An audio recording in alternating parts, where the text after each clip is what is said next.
baru sekarang nih melek harus siapin dana pensiun misalnya, sementara pensiun udah tinggal di depan mata. Minggu depan tuh ngeri banget ya aku ketemu loh. Kenapa sih liat aku terus kok enggak? Anaknya agak banyak gitu. Refleksnya gitu ya. Enggak ntar aja tunggu dulu turun gitu ya. Aku maunya pakai bisnis, terus aku kesana maunya enak ini. Nggak mau transportasi Jadi nice to umum. have. Gitu.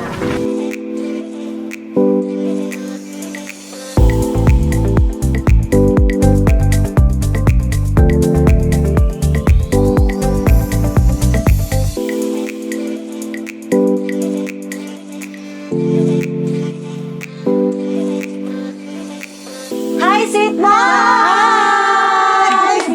Kita ketemu lagi di podcast Mom Sweet Moms. Aku mau nanya sama moms yang ada di rumah aja deh ya. Kalau yang di sini nanti aja abis ini ya. Pernah nggak sih ini sebagai ibu rumah tangga ngerasa bahwa aku tuh sebenarnya juga merangkap sebagai manajer keuangan di rumah? Pasti pernah ya? Ya iyalah ya. Rata-rata ya. Suami saya, Papa J. Iya dia suaminya. Gak semua ternyata Anji. Tapi kalau gue juga kolaborasi sih, invite collab gue malah gue. Pasti lebih mahal tuh. Gak hanya Instagram bisa kok invite collab gitu. Gue nggak selalu gue gitu loh, gue invite collab sama laki gue. Jadi gue manajer sih. Meski Gue manajer. juga Manajer juga. Pak pantas beda Bu, manajer duduknya di sini kan. Iya. Menteri Keuangan duduknya sebelah kiri. Oke. Iya, Itu tambah konsultan kita ya. Kalau kita bertiga wamen ya. Karena kalau saya taunya sini taunya pakai. Enggak kalau lo staff sus. Tapi kalau buat di para Khusus belanja. khusus belanja, bener. Tapi kalau buat para moms yang memang merasa bahwa dirinya adalah manajer keuangan di rumah, pernah nggak sih nih kalian berdua merasa bahwa kenapa nih uang kayaknya numpang lewat aja ya? Oh enggak deh, tangan gue enggak dong. Wih, Jadi numpang apa? Tangan baby lewat. Oh gitu. Oke. Kalau kita para momen lewat. Lewat gue juga ya. Nah, mungkin kalau para moms juga merasakan hal itu, nggak sendirian kok. Ada juga moms yang merasakan seperti itu juga. Nah, hari ini kenapa? Nggak bakat gue. Sama gue juga.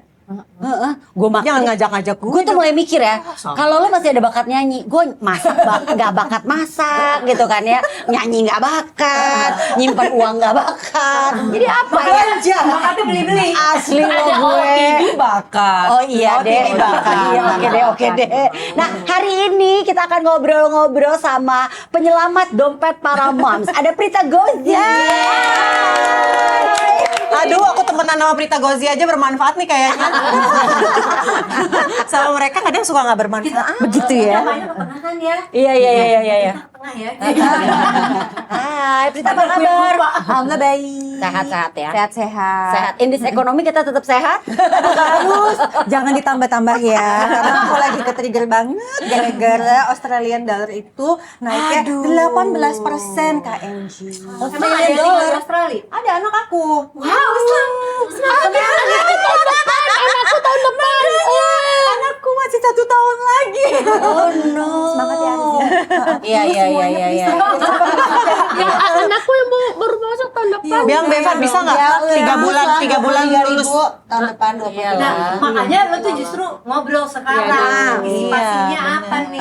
Ini aja lagi bingung. Nah, Udah nggak usah dipikirin. di sini aja udah ada dua kubu ya, kubu menteri sama kubu wamen ya. Dia saksus lagi, saksus belanja. Nah ini sebenarnya Prita, seperti apa sih kita sebagai para ibu nih ya, moms ini punya skill mengatur keuangan? Nah, sebenarnya itu kalau para perempuan itu sebenarnya semua tuh punya skill ngatur keuangan. Tapi kan skill ngatur keuangan tuh banyak ya.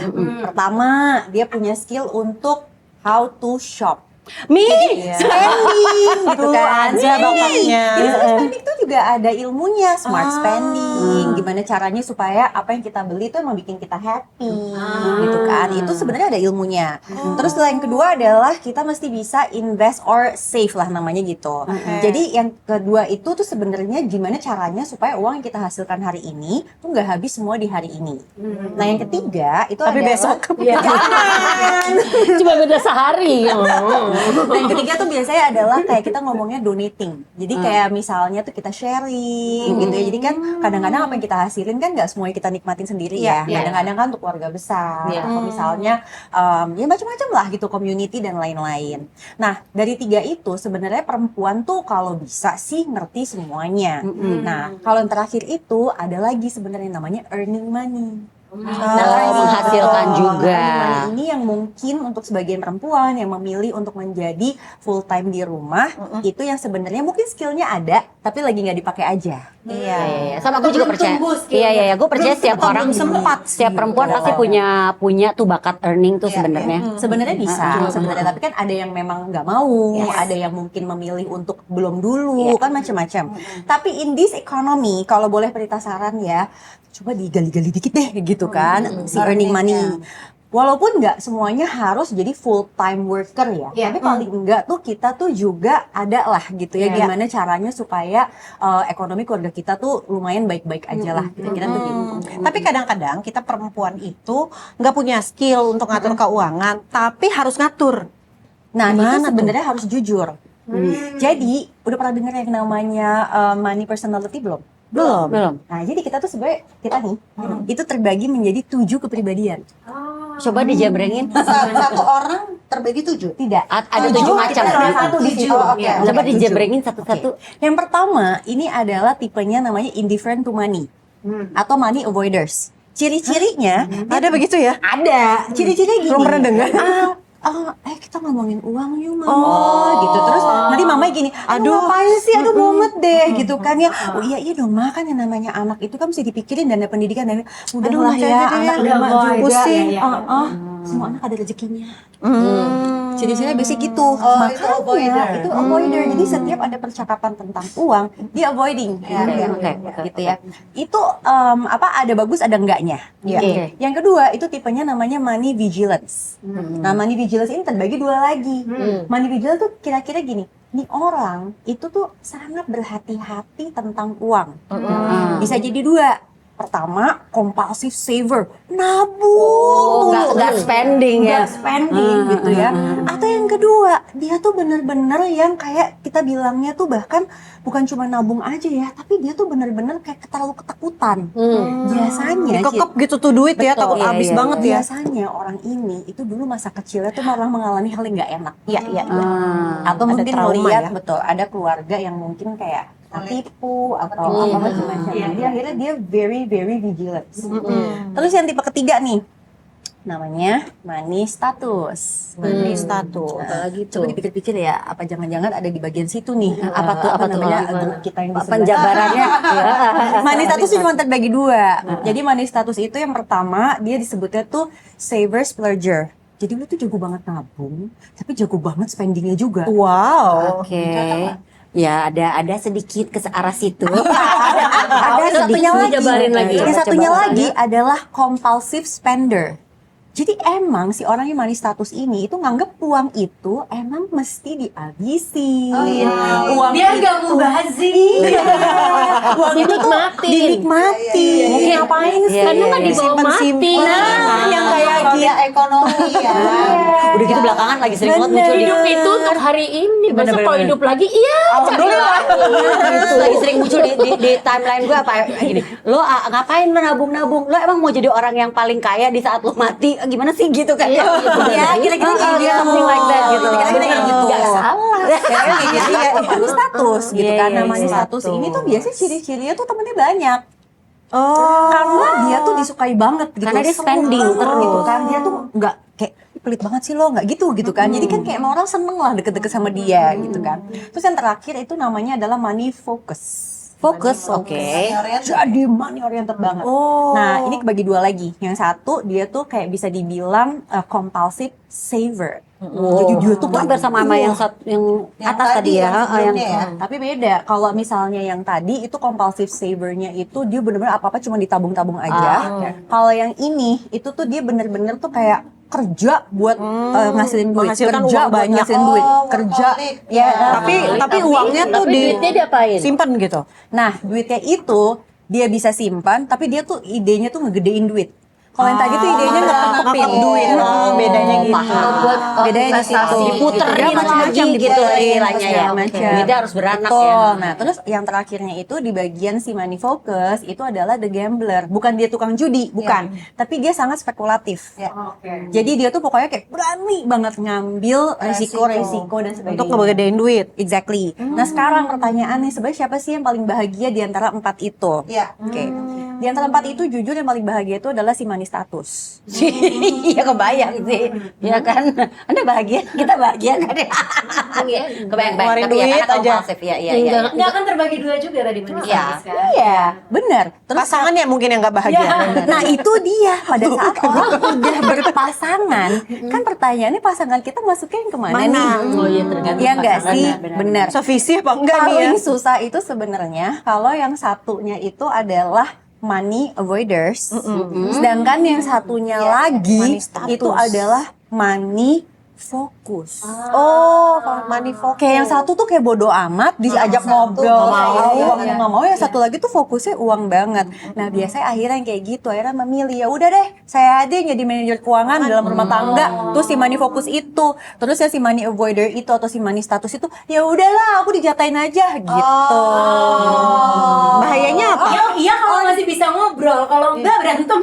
Nah kalau yang sampai money avoiders itu biasanya memang nggak komunikasi. Nggak mau Tapi kalau bahas. money status masih bisa komunikasi. Oke.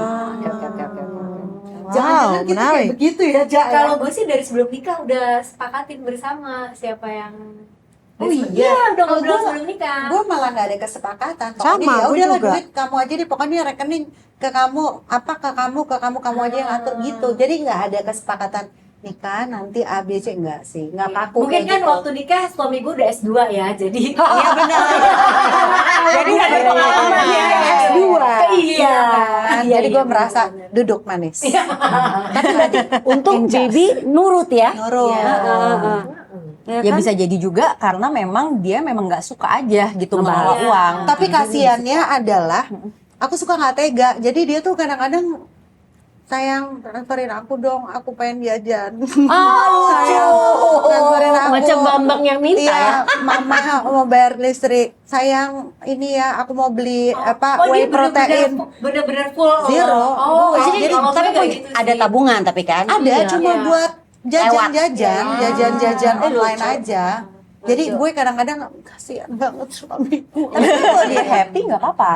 Happy dia. Ya udah kalau dia happy nggak apa-apa kan sebenarnya itu nggak ada yang benar nggak ada yang salah Iya, iya, ya. iya, iya. Karena kan Cocok-cocokan aja. dalam Iya, rumah tangga benar, itu benar, namanya benar. cocok-cocokan. Jadi balik lagi soal manajer keuangan rumah tangga. Sebenarnya mau pusing enggak itu kita sendiri yang nentuin. Iya, iya. Kamu mau jadi yang pusing atau kamu mau jadi yang cuek aja santai. Tapi itu berarti harus kesepakatan dari awal. betul. Tapi Meisha juga di tengah-tengah jalan-jalan Di tengah-tengah aja. mungkin karena baby juga nggak mau pusing sama mungkin yang kayak Rita bilang ya, ada orang yang nggak mau mumet gitu. Udah deh, kamu yang tahu harus bayar apa aja, harus ngapain aja. Baby tuh administratifnya kacau, Iya, iya, iya. berantakan. Jadi aku ambil alih gitu. Tapi kan kita kan manusia itu kan diciptakan berpasang-pasangan ya. Kebetulan kita berlima tuh gitu, yang satunya malas ngurus duit, yang satu yaudah deh gue aja yang ngurus. Ada nggak yang dua-duanya tuh money avoiders misalnya? Ada. Nah biasanya nanti memang akhirnya nggak ngomong. Jadi ini memang juga ada kan, memang tipe-tipe yang tidak komunikasi, jadi tertutup istilahnya keuangannya. Terus gimana tuh? Ya, jadi biasanya sih memang masing-masing berpenghasilan, atau bisa juga yang satu nih biasanya perempuannya dia tidak berpenghasilan, dia dikasih sama suaminya, tapi dia nggak pernah tahu sebenarnya suaminya penghasilannya Iya, iya, berapa. Terus udah gitu dipakai sama suaminya buat apa aja. Terus si perempuan ini juga mau spend buat apa aja juga suaminya ya terserah aja kayak gitu. Terus semua ada plus minus. Nah plusnya apa sih? Biasanya tuh kebebasan masing-masing tuh gede banget. Tapi minusnya itu kalau misalnya sampai ada apa-apa. Contoh, misal suaminya pebisnis nih, nggak taunya dia punya beberapa utang bisnis dan sebagainya. Terus Dia nggak nggak tahu tahu gitu kan, tiba-tiba misalnya suaminya sakit lah atau apalah gitu kan, kan istrinya nggak ngerti apa-apa kan, gitu. Terus tiba-tiba datang nih bilang, tuh suami kamu punya utang, ya bingung lah si istrinya, nggak gitu. tahu apa-apa. Nggak tahu apa-apa, suaminya sakit gitu loh. Nah itu bahayanya kalau tidak komunikasi. Iya. Tapi ada solusinya. Jadi kalau misalnya nggak bisa komunikasi, kita pakai folder aja. Jadi kayak kita tuh udah nyiapin folder yang nanti dibuka kalau misalnya sampai ada something happen. Jadi dituntut kejujuran juga dalam hal ini Tapi ya. ketutup, tapi belakangan Iya, gitu iya, tapi loh. maksudnya ya tetap ada lah. Kira-kira kayak gitu. Sekarang ini kan kita lagi marak banget ya, pasti kita udah gak asing lagi sama namanya financial independence gitu kan. Cuma buat ibu-ibu mungkin banyak yang bilang gini, ya elah financial independence itu kan hanya buat para orang yang bekerja. Mungkin gak sih Prit, kalau kita sebagai ibu rumah tangga memiliki atau bisa meraih financial independence padahal kita nggak punya gaji. Bisa dong, kan gini, kalau di The Finance ya kita tuh bilangnya financial independence itu pertama, tidak menjadikan orang tua kita dana darurat. Kedua, tidak menjadikan anak kita kelak dana pensiun. Dan yang ketiga, tidak menjadikan teman dan saudara kita pay later. Itu keren. Artinya apa? Seorang ibu meskipun dia tidak berpenghasilan aktif, dia tetap punya tugas menjadikan anaknya nggak bikin mereka tuh orang tua sebagai dana darurat. Anak kan nggak tiba-tiba tahu. Itu kan harus diajarin, harus betul. ini. Artinya peran untuk mencapai financial independence itu kita ngomongin perannya, bukan ngomongin gue punya duit berapapun suka-suka gue. Kalau itu namanya financial empowerment, beda lagi. Jadi cuma 3 tuh dasarnya ya. Jadi apa yang pertama, tidak menjadikan orang tua kita dana darurat. Yang kedua, tidak menjadikan anak-anak dana pensiun. Dan tidak menjadikan orang-orang di sekitar kita Pay later. Simple sebenarnya. Iya nggak sih? Bukan berarti Artinya kita lo gak bergantung ya gitu. dengan orang lain. Independen. Betul. Gitu, ya kan? Tapi kalau bahasa kita adalah gue punya uang berapapun, gue bisa belanja tanpa lihat tag harga segala macam, itu beda lagi. Itu mah financial empowerment. Itu konteksnya beda. Itu mah pilihan. Kalau Betul. emang kepengen kayak begitu, ya pilihannya cuma 2. Either kita kerja keras atau kita kawin sama orang kaya banget. Begitu. Beda lagi tuh ya. Beda lagi. Berat ya pilihannya 2 ya. Nggak di tengah-tengah ya. Kita kerja keras atau kita menikah dengan yang kaya. Tapi financial independent ini hanya cocok untuk kalangan tertentu atau semua orang bisa meraih itu? Harusnya idenya semua orang bisa, tapi apakah langsung apa enggak ya pasti beda-beda. Karena kan waktu mereka dengar tentang 3 aspek financial independence, mungkin situasi dia udah beda-beda nih. Ada yang emang udah kadung punya banyak pay later, ada yang anaknya udah kadung dimanjain banget, kita kan nggak tahu gitu ya. Tapi kalau mau lebih baik sebenarnya bisa. Dan yang paling gampang buat kita sebenarnya yang 2 pertama. Kenapa? Kalian pertama itu kita berarti kalau udah punya anak nih ya, para moms tuh emang bertugas buat gimana caranya anaknya itu lebih bagus lagi daripada dia. Terus yang kedua, kita tidak menjadikan anak kita kelak dana pensiun. Kita kan semua kita belum pensiun ya di ruangan ini semua kan masih pada muda semua. Makasih. Orang Eca baru ulang tahun ke-27. Ya kan gitu. Jadi of course sebenarnya di ruangan ini satu pun tuh nggak ada yang kebayang pensiun tuh kayak apa. Kita cuma bisa bilang bakal gini, bakal begitu, harus nyiapin gini, harus begitu. Tapi the exact yang sesungguhnya tuh kita belum ngalamin sebenarnya. Tapi kalaupun kita belum ngalamin, kan kita bisa bersiap dong. Dan kita harus bersiap. Nah itu biasanya kalau untuk kita nih para moms, itu a battle between dana pendidikan sama dana pensiun. Nah, iya benar sih. Benar sih. Bingung Itu mau basic diduluin ya, yang mana basic. gitu ya. Diduluin yang mana? Karena pada saat kita punya anak, apalagi kalau agak banyak gitu. Agak banyak nih. Benar sih, benar. Gue mikir dulu. Agak banyak. Kan bisa jadi saat misalnya orang tuanya usianya udah mungkin memasuki masa pensiun, anaknya belum lulus sekolah. Nah, itu kan pertanyaan nih gitu ya. Kita tuh mau nyiapin semuanya di awal atau kita mau ikutin aja? Karena kalau kita ikutin aja bisa jadi uangnya masih ada, tiba-tiba buat kitanya orang tuanya malah kurang. Ya kan? Jadi di saat kita beneran emang pensiun beneran, uangnya kemarin kepake semua. Akhirnya kan kita jadi terpaksa minta sama anak mungkin Amin gitu ya. Ya kan? Beda cerita kalau misal kita udah usaha banget apa segala macem, terus udah gitu ternyata ya ujian Allah kasih sakit lah, apa kita nggak tahu Hal-hal ya, tidak terduga hal-hal yang dalam tidak hidup terduga ya. banget ternyata sampai habis ya kita nggak tahu gitu. Tapi pengalaman aku selama ini ya membersamai banyak banget orang di Indonesia, kalau yang bener-bener memang financially independence itu sampai sakit kayak apapun dia beneran emang nggak minta anak loh. Oh iya. Iya, aku Itu tuh berarti ngalamin loh. mulai menyiapkannya sejak kapan tuh? Nah, aku punya contoh kasus itu dua. Pertama neneknya suami aku, yang kedua adalah ibunya suami aku. Dua-duanya udah almarhumah gitu ya. Ibu mertuaku malah baru tahun lalu berpulang, dan berpulangnya itu sakit 5-6 tahun lah gitu ya. Wow, Demensia, panjang ya. bedridden segala macam. Satu pun anak gak ada yang bayarin sakitnya loh. Oh iya. Wow. Dia memang nolak ya, nggak mau Bukan karena nolak, dia emang punya karena uang. uangnya ada. Oh, Tapi gitu. tapi rata-rata memang orang tua zaman dulu, Kayak gitu ya. mertua gue juga. Tapi tergantung Kenapa? background Enggak juga sih. ekonominya, Anji. Oh, enggak juga, iya sih benar sih. Tergantung benar sih, background benar sih. ekonominya. Iya, iya, iya, iya. Ibu mertuaku bukan pengusaha. Ada Nenek asuransi atau mertuaku gimana? bukan pengusaha. Itu malah cerita berbeda. Apa Pak? Asuransi kesehatannya lapse pada saat terakhir masuk rumah sakit. Jadi dia nggak cash bisa. money. Bener-bener duit cash. Iya. Wow. Jadi pas lagi bahkan mau ngeklaim ya soalnya kan yang megang mungkin ibu mertua Iya, ya terus nggak lapse. lapse gitu. Pas mau di ini ya lapse dan lapse baru beberapa bulan yang lalu. Aduh. Gitu. Tapi emang aset cashnya tuh sangat cukup gitu. Bahkan Liquid sampai berarti ya. liquid, betul. Nah, kalau mereka waktu itu mungkin karena pahamnya adalah tanah properti, yang dipakai adalah tanah properti. Ya.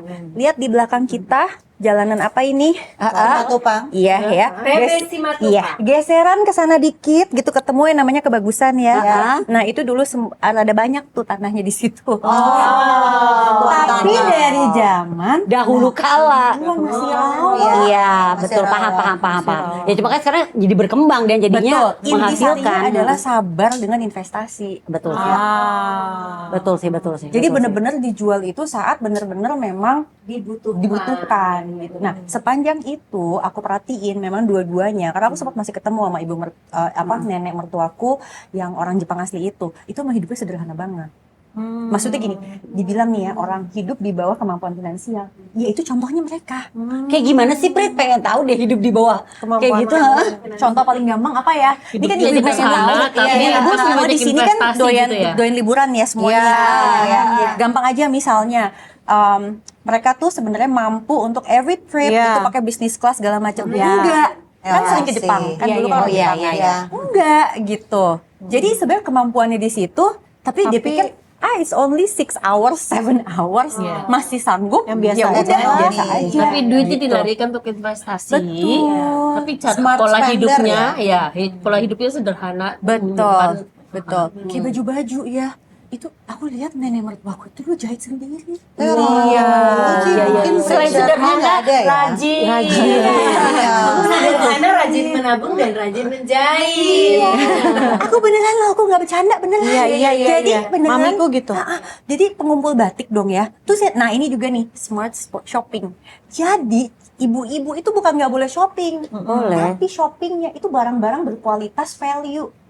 Dia bukan beli branded, Ya, belinya ngerti. kain batik, Barang antik. barang ini itu ditaksir orang itu bisa sampai luar biasa. Jadi investasi ya. Itu jadi earning juga buat dia ya, bisa earning money juga. Betul, jadi rupanya jadi bukannya nggak boleh spending loh, Iya, nggak frugal, hidupnya nggak frugal, Iya, sangat nggak frugal. Makan jadi misalnya gini, dan dia tahu apa yang dia suka. Contoh, liburan nih, ya pergi naik ekonomi, tapi hotelnya enak. Ya. Terus nggak pernah bawa kering kentang abon sama rice cooker. Tapi Itu aku. Gue lagi kan anaknya banyak. Kalau gue bawa, karena gue pedagang rendang. Jadi mama harus pakai rendang. Bener. Nah kan? kebetulan kan pada masa itu mungkin belum hadir ya. Iya, iya, iya. Iya, rice cooker yang kecil-kecil bisa dibawa ya. Kalau masa itu Iya, belum ada iya, iya. dandang. Betul. Adanya. Jadi yang dia prefer adalah kalau mereka suka kebersamaan breakfast together gitu. Jadi kalau aku lihat kuncinya adalah satu nih ya, of course dia invest. Iya. Of course, itu pasti. Terus yang kedua, dia tuh hidup di bawah kemampuan finansial dia. Karena memang mungkin, kecuali kalau emang kita UMR bare minimum itu sulit. Itu pasti sesuai kemampuan finansial. Tapi ini kan memungkinkan untuk hidup di bawah kemampuan finansial. Dan itu mereka lakukan, dan mereka understand benar apa yang make them happy. Jadi dia pilih nih, ya. Terus pada saat shoppingnya itu yang berkualitas dan ada value-nya. Iya, iya. Dan ini yang paling terakhir yang aku selalu lihat, doyan ngasih. Sedekah. Gitu. Dan terus kadang aku gini, ngasih mulu, nanti yang dikasih nggak tahu terima kasih. Iya. Terus ibu mertuaku bilang gini, itu bukan urusan kita. Dia bilang gitu. Udah ngasih aja, dia bilang gitu. Kadang kita kan mikir ya kalau dikasih Oh, nggak. doyan ngasih kok gue doyan nasi. Doang gitu ya. Tapi itu kita nggak financial independent. Dia lapar. Kita juga doyan nasi tapi nggak finansial independent. Oke, tapi tadi kan contoh yang hidup di bawah kemampuan finansialnya. Kalau misalnya nih in this ekonomi yang ibaratnya untuk kebutuhan sehari-hari aja udah pas-pasan. Apa sih yang bisa dilakukan supaya kita nggak cuma hidup untuk hari ini, tapi sedikit-sedikit mungkin bisa mengusahakan untuk nabung buat dana pensiun. Oke, jadi yang paling pertama itu sebenarnya kita mesti bikin yang namanya budgeting dulu. Karena dari budgeting itu angka kan nggak pernah bohong. Kita kan benar-benar tahu nih penghasilan kita tuh berapa, pengeluaran kita untuk apa aja. Nah itu penting untuk kita data ulang. Pengeluaran itu sebenarnya terbagi menjadi 4. Yang pertama pengeluaran wajib, ini nggak mungkin kita hemat, Ya. karena udah wajib, gitu kan. Misal uang sekolah anak yang nggak bayar mungkin, gitu kan. Kita cuma bisa ganti sekolah, tapi nggak bisa dihemat. Terus yang kedua, namanya pengeluaran rutin bulanan. Ini ada 2 lagi macamnya, fix dan variabel. Kalau fix nggak bisa kita hemat, tapi kalau variabel bisa. Makanya banyak orang sekarang misalnya beralih ke mobil listrik, Saya apa-apa salah itu, satunya. itu hal-hal yang sifatnya variabel, bisa kita manage, gitu kan ya. Terus yang ketiga itu sebenarnya adalah adanya kebutuhan mendadak. Nah itu solusinya cuma dana darurat, nggak ada yang lain. Karena kalau kita nggak punya dana darurat, kemungkinan kita pinjol, gitu. Yang terakhir baru keinginan kita. Nah memang in this ekonomi keinginan ini nih yang benar-benar mesti kita kayak oke, ini benar-benar aku inginkan atau ini cuma nice to have. Ya, nice to have atau Diinginkan. Betul-betul kita Bener-bener. inginkan. pengen banget gitu Ini ya. contoh ya gimana cara ngebedain ini buat moms kalau misalnya bingung. Iya, agak kabur ya. Kan kalau zaman dulu orang bilangnya kan, by the way ini udah jauh banget dari brief, nggak apa-apa ya? Gak apa-apa.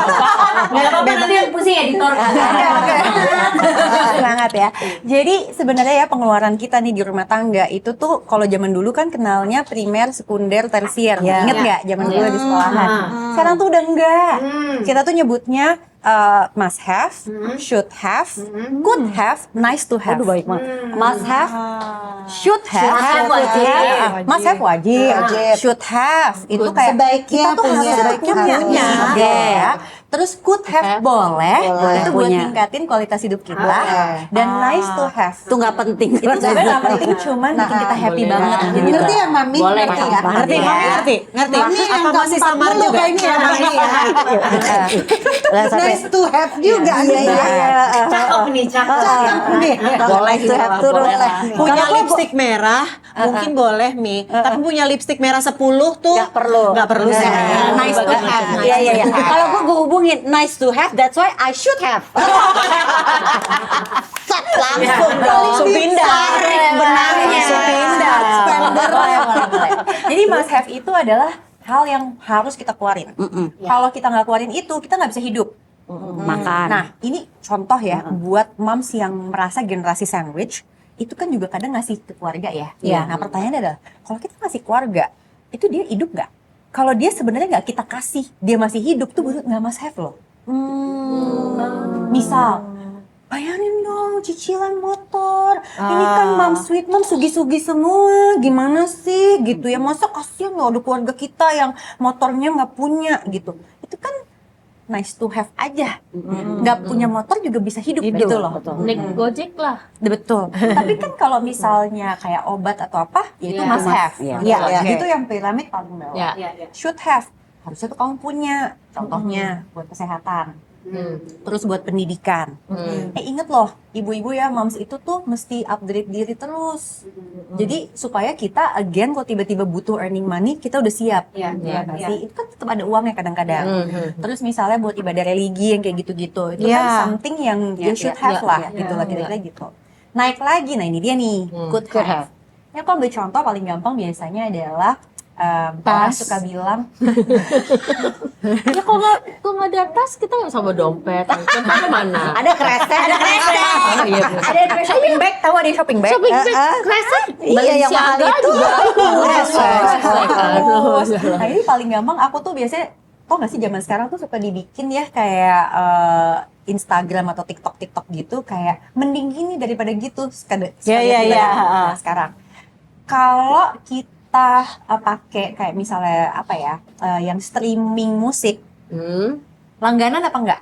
Langganan. Semua langganan?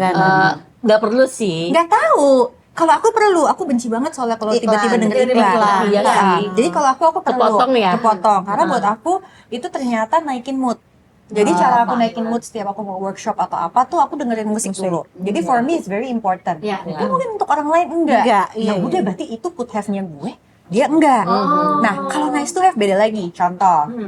Let's say misalnya coba tahun ini pengen banget liburan kemana? Coba ambil, sebut aja. Oh ini kita ditanya nih. Iya. Baru berada jadi deh. Kayak kebetulan banget, Cak. Ke mana ya? Ke Ya udah dia aja mau kemana? Gue baru tahun ini sih, tapi bucket list aku lihat aurora borealis. Iya, Itu sama di mana? juga. Finland. Ada Finland. banyak sih selain Ada yang Finland. dari Rusia ya? Ada Iceland. Oh, oke, baik. Nah, jadi misal Biar nih, terharu dia. dramatisir. Oke, jadi misal kalau kita kepengen banget ke Finland ya. Terus udah gitu, udah nih kita kumpulin uang. Tiba-tiba kan dolar segini nih. Akhirnya bisa nih kita mungkin tetap pergi, tapi mungkin nginepnya di hotel kapsul, naik ekonomi. Tenda. Iya bisa jadi. Tetap berangkat apa enggak? Aku Jujur aja nggak apa-apa. nggak apa-apa sih, Tetap berangkat. tetap berangkat. Artinya for you itu bukan nice to have. Jadi, Itu good to have. Iya dong. Beda. Ngerti. Tapi kalau misalnya ntar aja tunggu dolarnya Iya, turun iya, gitu ya, aku iya, maunya iya, pakai iya. bisnis, terus aku kesana maunya enak ini. Nggak mau Itu transportasi berarti dia nice to umum. have, Iya. gitu. Masa itu. Iya, mungkin jadi kalau destinasi lain nanti aja deh gitu. bisa jadi. Iya. Artinya buat jadi kita itu memang akan Yes, beda-beda banget betul. ya. Nah, makanya sebenarnya ilmu ini yang harusnya tuh para moms tuh punya buat dia decide setiap dia mau ngambil financial decision. Jadi ada yang dikorbanin di mungkin yang tadinya dia Keputusan, keputusannya ya. misalnya Iya. kayak dia tetap mau ke sana menerjang dolar itu dengan membeli tiket misalnya ekonomi. Compromise gitu. Kompromi. Jadi membeli tiket hotelnya mungkin yang nggak usah yang terlalu mewah atau gimana, tapi tetap saudara. Kalau misalnya tiket ekonomi juga Punya dari sana. Tiket ekonomi tapi nyampe sana ya lu lihat Bisanya naik aurora perahu kayu, gitu. Cak. Gimana, Cak? Terima kasih Punten. Nanti aja saya Ganti kategori. Iya, jadi cara itu gitu. Jadi Iya, pada saat kita ngukur sendiri nih, kita seperti apa, akhirnya kita tuh bisa make a very good financial decision. Dan sebenarnya itu yang harus dipunyai oleh semua moms. Gak cuma moms sih, sebenarnya dads juga gitu loh. Iya. Ah, Jadi harus betul. teredukasi ya. Benar. Nah, kalau bicara spend ini kan kita ngomong tadi kebutuhan yang pull to have, must have, terus apalah have itu ya, ada 4 macam itu. Sekarang kita beralih ke masalah dana pendidikan. Tadi Nah kan itu masuk sempat kategori apa disinggung. tuh kalau pendidikan? Kalau pendidikan must have dong. Iya ada, ya Iya kan penting. Tapi gimana Mas, saya caranya? atau nice to have nih? nggak Apa- mungkin nice to have. Itu Jadi must have. itu must have. Tapi ada mungkin pendidikan. pendidikannya di mana? Nah itu should have. Itu should Iya. have. Oh, Itu bisa gitu. di Iya, bisa macam-macam Bisa ya. macam-macam. Nah, yang paling penting diketahui adalah apakah di zaman sekarang ini masih relevan dengan kita nabung secara konvensional. Misalnya let's say taruh aja lah di emas gitu. Yang aman karena mungkin dengan situasi SHG yang merosot dan lain sebagainya gitu, Iya. kita jadi nggak mau ambil resiko untuk nggak apa-apa deh 5 tahun sih sekolahnya tapi tetap aja kayaknya 5 tahun Indonesia masih belum stabil Oke. misalnya gitu ya. Inflasinya kan juga luar biasa nih. Iya. Nanti Apa yang ternyata kira-kira- uang yang sudah kita tabung hanya cukup untuk nonton bioskop gitu. Nonton dia keting kan. Tapi nonton bioskop di Finland. Karena kita tahu untuk dana pendidikan itu kenaikannya tinggi sekali ya, Iya, paling tinggi. 10 sampai 15%. Iya, Iya. sementara sekarang ini kita dihadapi pada situasi di mana ini siapa sih sekarang ada yang naik gaji ada nggak? Kita kan kembali menanyakan kalau untuk pegawai kayaknya untuk naik gaji tuh kayaknya udah berat ya. Ada. Ini Berat, ekonomi yang masih berat, berat, ya kan? Nah, gimana Benar. Itu gimana? Jadi gini, kalau tadi Meisha bilang nabung di emas konvensional itu kan nggak konvensional. Emas itu sebenarnya udah masuk ke tahap yang selanjutnya. Yang konvensional tuh tabungan biasa. Naruh di bank. Taruh di bank aja gitu, tabungan biasa, deposito. Nah, itu Deposito sebenarnya konvensional? itu termasuk konvensional. Nah, itu yang sebenarnya udah agak berat. Even nggak indis ekonomi Reksadana money dulu market aja itu udah konvensional. itu udah agak naik tuh. Oh, agak naik. Emas tuh sebenarnya di atasnya lagi. Iya. Jadi kalau boleh aku urut ya, tabungan, Yang paling bawah celengan mungkin ya. Celengan. berangkat. Jadi tabungan, deposito, reksadana pasar uang, emas. Reksadana pasar uang ketiga. Di bawahnya di atas deposito Iya. dia. Lah sekarang gini, emas Oktober 3 jutaan lebih, sekarang Iya. 2,5. Iya. Itu turunnya lebih dari 20%. Ya enggak? Iya. Terus udah gitu dari emas itu RDPT, reksadana pendapatan tetap. Oke. Atau boleh juga yang langsung ke obligasi yang kayak begitu-begitu. Terus di atasnya lagi tuh kayak reksadana campuran. Terus di atasnya lagi itu adalah reksadana saham, di atasnya lagi saham, di atasnya lagi tuh kripto kayak gitu. itu, iya. Betul. Nah, kenapa properti nggak masuk ke situ? Karena properti itu bukan aset yang sesuai untuk dana pendidikan anak. Iya. Kenapa Buat nggak pensiun sesuai? Iya, itu lebih buat pensiun Oke. sebenarnya. Iya. Karena properti ini punya satu karakter, yaitu resiko likuiditas. Mungkin susah dijual. Betul, Iya. betul. Sedangkan kalau anak sekolah itu butuh sesuatu yang pasti bisa dijual, gitu.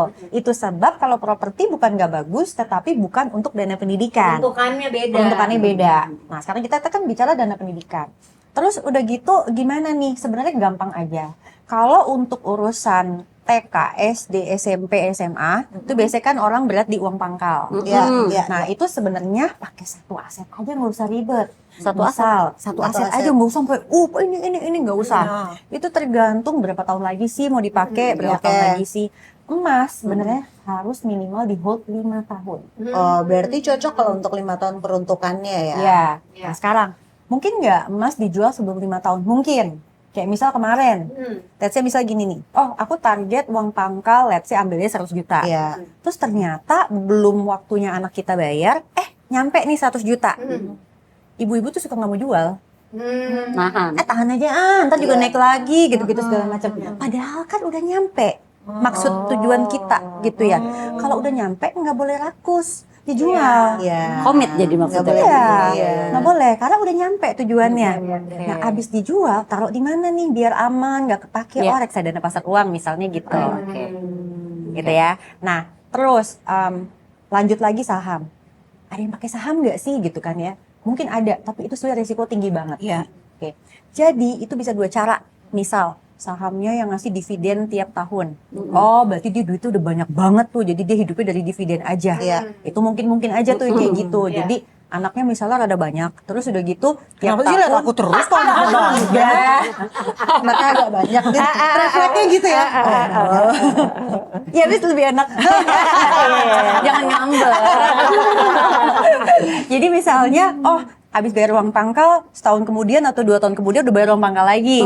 Ternyata modalnya udah gede nih. Jadi dia pakai dividen. Jadi ada terus nih dividennya buat bayarin. Itu juga nggak apa-apa sebenarnya. Tapi tadi modal harus gede juga. Uang harus dingin ya. Betul Jangan banget. duit Kalau angkat-angkat gitu-gitu kuku nggak bisa tuh ya. agak bahaya, agak bahaya. Loss ya kelar kalau Ya, duitnya nggak dingin betul. ya. Nah, sekarang kita bicara kuliah. Kuliah ini aku selalu bilang sebisa mungkin Mams, sebisa mungkin jangan dibawa stres ya. Kita nyiapin sampai lulus. Ya. Jangan cuman yang pangkalnya penting aja. uang pangkal aja. Iya. Karena zaman sekarang kuliah uang pangkal tuh jarang. Langsung UKT aja. Betul. Ya. Ya. Jadi artinya kita mindsetnya sebisa mungkin sampai dia lulus. Nah, pada saat sampai dia lulus, kemungkinan besar kan uangnya agak besar nih. Kalau misalnya uangnya itu aku biasanya bilang antara 300 sampai 500 juta, itu memang Sampai harus lulus. dipecah. Nggak bisa cuma satu tempat, misalnya cuma emas.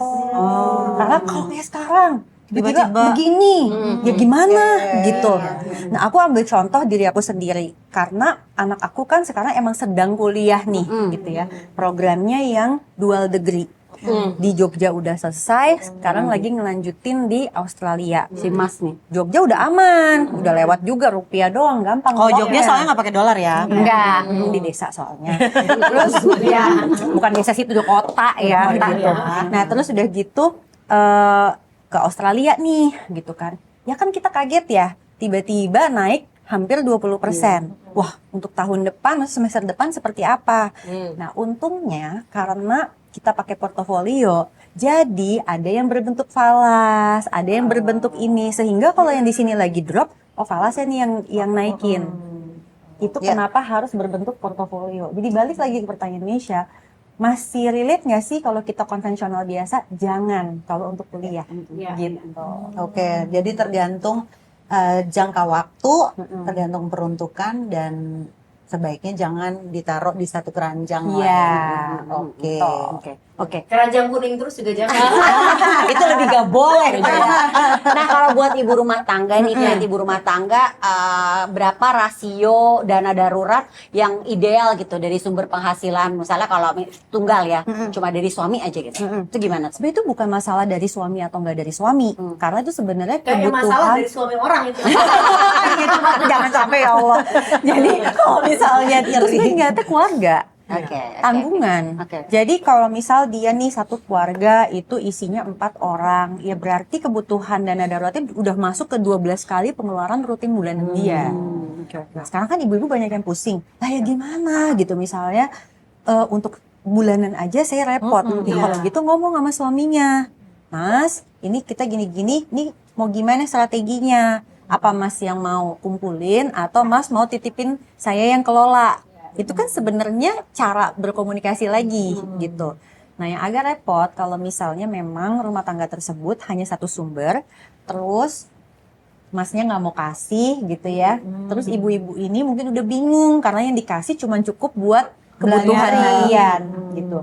Itu to be honest, saran aku cuma satu, you need to start earning money. Yang Aku tadi sih tuh terakhir tuh, jujur-jujuran earning aja tadi ya. gitu. Iya, Karena iya, kalau iya, nggak ada cara lain Ji. Gitu. Itu ya sweet moms. Jadi jangan malu untuk memulai dengan topik episode kita yang beberapa waktu yang lalu mungkin udah tayang ya, yang kita sempat bahas tentang memulai di usia yang dianggap expired date nggak ada. Jadi mau usia berapapun, yuk mulai, nggak usah gengsi selama itu halal ya kan. Yang penting secara individually kita nggak pernah tahu di depan apa yang terjadi. Tapi misalnya belum punya suami yang enak diajak ngomong tentang masalah keuangan, tapi dia secure ya. Untuk Tapi emang nggak dirinya terlambat ya sendiri misalnya, baru sekarang nih melek harus siapin dana pensiun misalnya, sementara pensiun udah tinggal Di depan mata. Minggu depan ngeri banget ya aku ketemu loh. Pernah ada. Serius? Bohong. Nggak bohong. Jadi gimana ceritanya? Beneran. Jadi Mbak, saya minggu depan pensiun nih Mbak. Gimana nih Mbak, saya Enggak, punya yang uang ngomong segini. begitu, aku yang tahu sendiri. Jadi gini, apa namanya kan ada workshop gitu kan Dia ya. ada umur workshop. berapa? Ya Umur memang berapa menjelang usianya? pensiun. Tapi kan kadang-kadang kan ikut workshop itu kan ada yang misalnya berapa tahun sebelumnya yang kayak gitu-gitu. Ini last minute. Ini last minute. Terus Ini kayaknya nih, Mau apa namanya pensiun spending tinggal- time karena tinggal waktu berapa kerja minggu udah lagi terlalu nih, banyak ikut ya kan? workshop uang Betul, aku menotis gini, aku kan tipe orang ya kalau aku sebagai fasilitator, aku tuh sangat memperhatikan body language dari peserta-peserta aku. Gitu ya. Kenapa ini orang nggak banyak nanya, gitu ya? Terus kok kayak apa begitulah, gitu. Sampai akhirnya aku kadang-kadang suka samperin satu-satu, gitu. Terus aku tanya, gimana Bapak Ibu, gitu nggak mumet kan? Bisa kan? Tenang aja, masih banyak waktu, gini-gini. Kapan sih? Apa namanya? Mbak masih banyak waktu. Saya udah minggu depan. Bener. Jadi itu waktu itu tuh aku ngisi acara itu kalau nggak salah hari Rabu ya. Terus udah gitu aku tanya kan purnanya kapan? Purnanya Senin. Enggak minggu depan. Aduh, ya sampai seminggu. Terus gimana? Senin itu harga naik Pak. Bisa ya Bapak. Senin pensiun. Aku kan gini kunci gue kan nggak mungkin ya. Karena kita kan situ profesional, masa kayak Tapi dalam hati udah jerit. apalagi aku tuh di pemukanya ekspresif banget. Nggak bisa peres ya. Tapi kasihan ya. Itu aku udah nggak pakai masker lagi. Kalau masih pakai masker gue masih bisa bersembunyi gitu kan. Nggak pakai masker kan. Oh.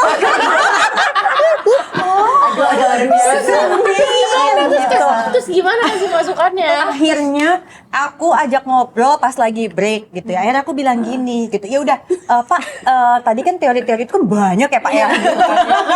Banyak bisa aku bilang. Oke, kalau buat Bapak saya punya tips nih Pak. Boleh nggak saya bantu Bapak? Aku minta izin dulu dong. Iya. Karena aku minta izin, aku tanya sama dia, oke Pak, kasih tahu saya 3 hal yang Bapak masih perlu lakukan, bukan ingin, perlu lakukan gitu ya. Sebut aja 3 ini, dia sebutlah 1, 2, 3. Dah. Habis itu aku bilang, Pak izin Pak, gitu boleh nggak kita discuss Bapak asetnya ada apa aja, mungkin utangnya apa aja. Yang panik. Yang panik fasilitatornya. Ya iya dong. Ya moral ini aja sih. Iya, paham. Udah, paling nggak aku coba bantu. Ya udah aku runutin gini. Aku bilang, "Oke, Pak, ini oke. Pak, izin ya, Pak, kalau Bapak berkenan nanti yang ini begini, ini buat yang ini nanti diiniin." Karena udah nggak bisa kumpulin. Kita cuman kalau udah seperti itu, apa yang ada itu yang kita manage. Iya benar. Gitu. Iya, Kan orangnya kalau ngomongin investasi buat dana pensiun, di umur berapa dulu nih kita bicara? Betul. Kalau umur 20-an masih panjang tapi duitnya kurang. Iya. Ya. Di umur 30-an duitnya mulai ada, tanggung jawabnya banyak. Sama keinginannya udah banyak. Keinginannya banyak gitu kan ya. Nice to have-nya banyak.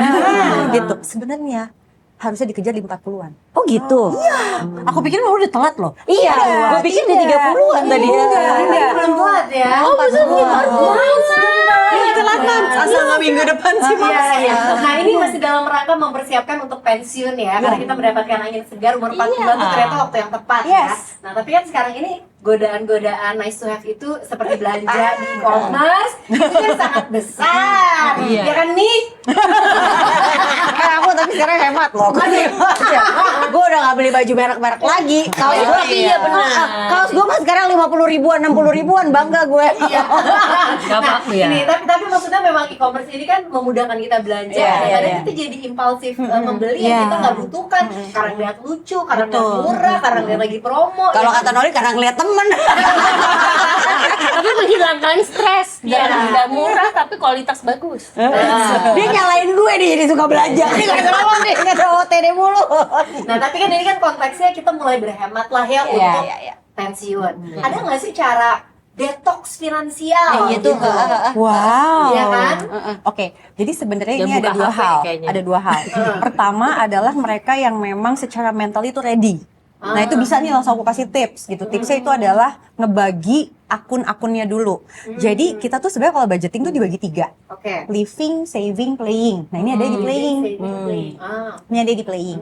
Nah jadi playing ini ya udah set aja berapa, misal berapa rupiah tiap bulan jatah belanja, ya udah pakai aja yang Segitu ada di aja. situ. Segitu aja. Betul. Tapi ini syaratnya memang dia harus mentally healthy. Karena dia sendiri udah mampu tuh buat oke aku mau belanjain ini enggak, ini aku mau, ini apa. Tapi kamu bebas dan itu tidak ada feeling guilty harusnya dari situ. Nah, artinya nanti di situ dia boleh nih gitu ya untuk aku check out aku tuh masukin ke keranjang tapi aku nggak check out. Jadi cuma mempermainkan perasaan aja. Itu hobi gue, keranjang gue banyak nih. Terus sama kayak kayak berarti. Itu gue. Iya, nggak apa-apa. Itu salah satu tipsnya sebetulnya. Ya karena nyenengin diri aja. Iya, karena dia mampu sebenarnya untuk nahan nggak check outnya itu loh. Gitu. Dia check out hanya benar-benar hal yang memang dia ini. Ada kalau misalnya moms mampu melakukan itu, sebenarnya moms tuh kategorinya mentally healthy secara financial. Bisa ngerem ya. Bisa ngerem, dia punya kemampuan itu. Tapi kesenangannya tuh diladenin gitu loh. Iya. Tapi buat seller kayak aku merugikan. Ayo dong, jangan cuma taruh di keranjang. Ayo check out sekarang. Ayo check out. Oke. Tapi kalau misalnya secara financially kita mentally belum stable, gitu belum siap, memang satu-satunya cara cuma tinggal di Check out. disconnect, uninstall. Detoxnya itu dengan uninstall. Iya, kita Kan makanya jangan buka HP. Emang ini ada yang jualan ada pembeli. Kan pas ya. Uninstall apps-nya, pesannya dari apps temen. Gue juga pelakunya. Jadi Prit, juga gue pelakunya. itu nggak punya e-commerce satupun. Karena gue tahu itu adalah kelemahan gue. Racun ya. Racunnya Racunnya gue, gue. racunnya dia. Jadi gue punya satu. Tapi check outnya lewat sini. ini sama aja dulu, kan. sebelumnya, Sebelumnya. dulu, Nggak jadi punya. karena gue nggak punya, jadi gue kalau ada apa-apa, ini informan saya. Ada lagi ini nih paket ini nih lagi sale, Ini lagi nih, tanggal kembar tanggal nih, cantik ini, tuh, ya kan? tanggal kembar, titip dong. Nah Iya, dia, kan mbak gue aja cemberut, bu paket banyak banget. Iya. Punya gue ke dia. Tapi akhirnya nih gara-gara dia, gue mengaktifkan TikTok Shop gue. Diajarin lah. Diajarin lah sama dia. Diracuni. Tapi sekarang gue melakukan yang lo bilang. Tapi kena karma kan lo. Kena karma dia. Sekarang dia sering banget belanja dari keranjang kuning gue. Dan yang jualan dia juga Iya. dia jualan. Tapi gue melakukan yang tadi lo bilang untuk nyeneng-nyenengin hati. Malam tuh kan hiburan gue sebelum tidur. Gue juga sih sebelum Iya. tidur Gue masukin keranjang, tapi ya check outnya lihat aja Iya, benar. dan gue happy kalau misalnya kan nanti berkala kita cek lagi kan. Wah udah out of stock, oke nggak jodoh. Hapus. Jadi happy gue, happy gue. Tapi ada barang-barang yang misalnya udah seminggu gitu, ternyata gue perlu, nah akhirnya check outin. Nah itu gitu. padahal kita punya financial kemampuan financial decision yang bagus kan. Kita bener-bener beli karena kita tahu emang oh ya kita butuh, Iya. kita perlu. Gak perlu uninstall. Dan ini berlaku bukan hanya di kita aja, suami kita juga loh. Iya, bapak-bapak tuh jangan salah loh. Bapak-bapak tuh juga. Bener juga. Suami gue enggak. Ya. Waduh, suami Oh iya nah. datang paket kan. Iya, iya. Tinggal Laki lu juga. wah, besoknya kok datang lagi. Kok beli lagi dia? Kemarin soalnya dapat voucher, jadi beli lagi. Ya ampun. Di kaos kaki setengah lusin. Nanti datang lagi. Kok kaos kaki lagi dapat diskon? Kan nggak setiap ada diskon. Dan kadang-kadang celananya samaan. Iya. Pas ketemu caranya sama, ternyata saling meracuni. Iya. Saling Bapak-bapak. Oke, kalau misalnya sampai terjadi seperti itu, berarti tips terakhirnya adalah sedekahin yang lama. Decluttering ya. Nah, decluttering. Jadi Gua bismillah, bismillah mudah-mudahan dengan itu disedekahin Iya, atau iya. diprilafin. Diputer jadinya. Ya. Oke. Ya. Nah, sekarang kita ganti topik lagi nih ya tentang seorang istri yang mungkin dia bukan ibu pekerja, tapi di zaman sekarang tuh perlu nggak sih seorang istri itu punya dana mandiri, terus tabungan yang nggak perlu diketahui oleh suaminya Diam-diam sendiri. Ini sih Nyisihin. bekerja nggak bekerja ya kayaknya Diam-diam ya. nyisihin. Iya. Ini yang sih, nonton iya. kita semuanya hanya perempuan atau ada bapak-bapak? Mayoritas sih Mayoritas perempuan. Mayoritas perempuan, tapi tidak Tabungan menutup rahasia gitu ya maksudnya Mas, ya. tidak menutup kemungkinan yang nonton juga ada cowok sih, tapi jawabannya yang jujur buat kita aja. Oke. Ya, kita nggak usah pikirin cowok dulu. Oke, Anggap aja sweet mom semua yang nonton. Perlu nggak kayak gitu? Perlu. Boleh nggak? Oh perlu, tabungan rahasia. Perlu. Suami nggak Aku tahu tuh nih. aku selalu bilang sama para perempuan di usia berapapun, terutama kalau sudah menikah, itu kamu harus punya sesuatu yang memang menjadi pegangan kamu. Nah, paling mudah itu sebenarnya bentuknya emas. Karena emas itu tidak ada atas nama. Ya. Iya kan? Nah, sekarang kalau misalnya menyimpan logam mulia terasa membosankan, karena misalnya nggak bisa dipakai, ya sudah, kamu beli aja perhiasan emas. Ya, yang bisa Gitu. dipakai ya, Yang bisa cincin dipakai, lah, apa. betul. Namun memang mungkin harus dicari yang bentuknya tuh tidak terlalu heboh gitu ya, sehingga pada saat menjual kembali itu Nggak nggak jatuh. drop gitu loh nilainya. Benar-benar. Terus hati-hati juga saat beli emas, karena gini, kalau beli logam mulia itu kan sebenarnya mudah karena terstandarisasi. Iya. 24 karat, Iya. emas murni itu very easy. Tapi pada saat itu perhiasan emas, itu variasinya bisa mulai 17 karat sampai dengan 22. Dan biasanya jadi turun ya? Itu akan berbeda buyback price-nya, Ji. Iya, Gitu. buyback price-nya. Itu bisa jauh banget spread-nya. Jadi kalau misalnya kita memang niatnya buat simpenan, aku sangat saran yang mendekati ke 24 karat. Ya. Gitu. Jangan yang lucu-lucu doang, tapi ternyata begitu dijual amsyong ya. Iya, biasanya ada ciri-ciri ya. Rose gold yang gitu-gitu loh. Ya. Soalnya ini tujuannya kan memang buat investasi. Iya, ya. beda cerita kalau memang ini buat kesenangan kita. Iya. Itu tuh beda cerita, itu silakan lah beli apapun yang kita suka. Iya. Ya pada saat ini untuk disimpan, tapi kita mungkin masih pengen bisa pakai, ya kalau bisa sih cari yang paling mendekati ke emas murni. Besok-besok kita mentereng semuanya. Pakai yang simple, cuma yang gelang begitu doang. Ya, Ji, jangan dipakai Biasa semua, banget. Ji. Sekalian buat investasi. Langsung tembak aja investasi ya. Tabungan rahasia ya. Mau rahasia. Ini kita banyak insight banget ya. Iya. banget. Tapi ya Jadi semoga pikiran aja juga. makin pusing ya Mams ya. Dan apa namanya ternyata kita belum terlambat. Betul. Iya. Senang banget sih dengar itu. Dan ternyata Masih lama pensiun ya belum Iya.